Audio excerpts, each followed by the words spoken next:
क्या आप एक कामकाजी महिला हैं और मेंटेनेंस का केस फाइल करने से पहले आप ये सोच रही हैं कि या तो मुझे मेंटेनेंस फाइल करने के लिए झूठ बोलना पड़ेगा या तो अपना जॉब छोड़ना पड़ेगा?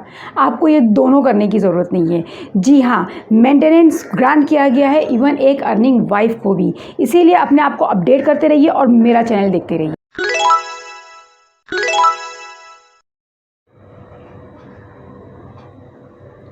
हाय व्यूअर्स, अगर आप अर्निंग है और सोच रही हैं कि मेंटेनेंस आप नहीं फाइल कर सकती अपने हस्बैंड के अगेंस्ट में, तो आप गलत सोच रही हैं। अर्निंग वाइफ को भी कोर्ट ने मेंटेनेंस ग्रांट किया है। जी हाँ, अगर आप एक मेंटेनेंस एप्लीकेशन कोर्ट में डाल रही हैं अंडर एनी एक्ट, तो आपको एक चीज़ ध्यान में रखना है कि हर एक्ट ये कहता है कि मेंटेनेंस उस वाइफ को दिया जाए who is unable to maintain herself, यानी कि जो अपने आप को मेंटेन नहीं कर सकती। इसमें दो कैटेगरी है, एक तो है अर्निंग और एक है unable to maintain herself. तो किसी भी सेक्शन ने ये नहीं कहा कि अर्निंग वाइफ को नहीं दिया जाए। देखिए, हो सकता है कि एक औरत अर्न करती हो लेकिन वो इतना सफिशिएंटली अर्न नहीं करती हो कि वो उसके मेंटेन करने के लिए काफ़ी हो। तो इसीलिए ये सेक्शन के अंदर कहा गया है कि कोई भी महिला जो अनेबल टू मेंटेन है, यानी कि उतना वो नहीं कि उसके पास सफिशिएंट चीज़ें प्राप्त हैं या इतने पैसे प्राप्त हैं कि वो अपने आप को मेंटेन कर सके, तो ऐसी महिला को मेंटेनेंस ज़रूर मिलना चाहिए, भले वो हिंदू मैरिज एक्ट के अंदर हो, 125 CRPC के अंदर हो या DV केस के अंदर हो। बिल्कुल इसी लाइन एंड लेंथ में एक केस हमारे सुप्रीम कोर्ट के सामने आया था।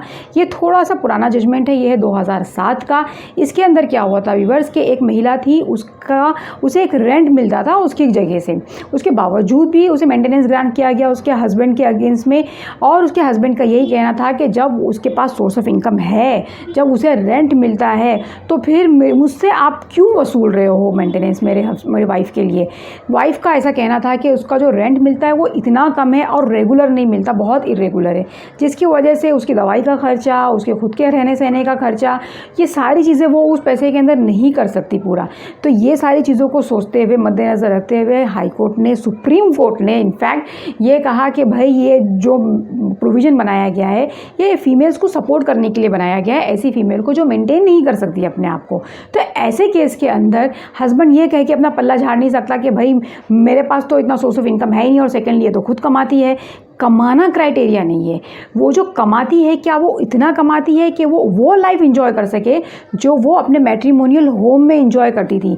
देखिए, ये क्राइटेरिया इंपॉर्टेंट है कि जो फैसिलिटी उसे मैट्रिमोनियल होम में मिल रही थी, क्या एग्जैक्टली वही फैसिलिटी उसे अभी मिल रही है जितना वो कमा रही है। अगर हाँ तो ठीक है, उसे मेंटेनेंस नहीं दिया जाएगा। लेकिन अगर उसकी कमाई कम है तो उसका जो सरप्लस अमाउंट है, यानी कि जितना उसे चाहिए वो बिल्कुल वैसे ही स्टैंडर्ड ऑफ लिविंग मेंटेन करने के लिए उतना उसके हस्बैंड से लेके दिया जाए।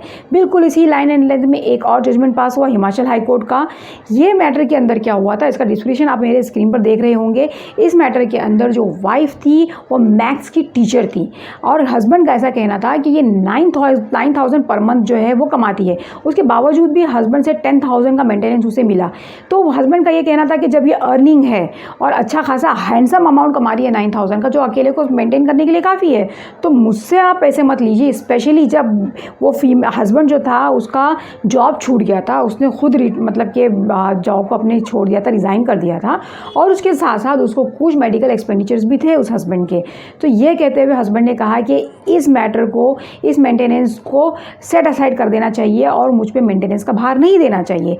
हस्बैंड के फेवर में ये बातें रखी गई। वाइफ ने ये कहा कि भाई मेरा हस्बैंड जो था शादी के बाद 60,000 कमाता था और मुझे मिनिमम 45,000 घर चलाने के लिए मिलता था, वो भी इन द ईयर 2010 में। तो उस वक्त जब मुझे इतना मेंटेनेंस मिला करता था, घर चलाने के लिए इतने पैसे मिलते थे, तो बिल्कुल वही लाइन एंड लेंथ का स्टैंडर्ड ऑफ लिविंग मुझे मेंटेन करना चाहिए। मेरे हस्बैंड ने मुझे वो मेंटेन करके देना चाहिए। अब मेरे जो अमाउंट मिल रहा है 9,000 का, इतना सफिशिएंट नहीं है कि मैं अपना वो स्टैंडर्ड ऑफ लिविंग जो है वो मेंटेन कर पाऊँ।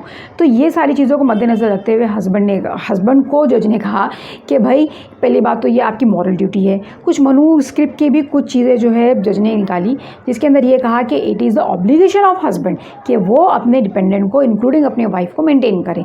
दूसरी बात ये कहा कि भाई जब तुम खुद क्वालिफाइड हो, हस्बैंड से कहा कि जब तुम खुद क्वालिफाइड हो, जब तुम कमा सकते हो तो फिर तुमको अपनी वाइफ को देने में क्या हर्ज है। और सेकेंडली जो आप कह रहे हो कि आपकी वाइफ अर्न कर रही है, जॉब कर रही है, तो अगर आप अपनी वाइफ को निगलेक्ट नहीं करते, अपने वाइफ को मेंटेनेंस से निगलेक्ट नहीं करते, उसे छोड़ ना देते, तो शायद उसे जॉब करने की नौबत ही नहीं आती।